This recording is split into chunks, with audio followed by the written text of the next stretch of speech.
কথায় আছে ঢেকি স্বর্গে গেলেও ধান ভানে, যার অর্থ যে যেটা করতে ভালোবাসে বা অভ্যস্ত সে সেটা করবেই, তা সে যেখানেই থাকুক না কেন। এবার বাস্তবে এই প্রবাদটি যেন সত্য প্রমাণিত হলো।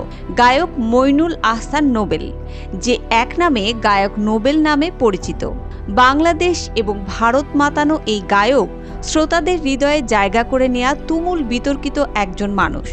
গানের মঞ্চ নয়, এখন এই শিল্পীর স্থান কয়েদখানায়। তবে সেখানেও নিজের স্থান খুঁজে নেয়ার সুযোগ পেয়েছেন তিনি। ঈদের দিন এক বিশেষ সাংস্কৃতিক আয়োজনে কারাবন্দী অবস্থায় সকল বন্দীদের গান শোনালেন গায়ক নোবেল। সেই সঙ্গে এক ভিন্ন রকম ঈদ দেখল ঢাকা কেন্দ্রীয় কারাগারের বন্দীরা।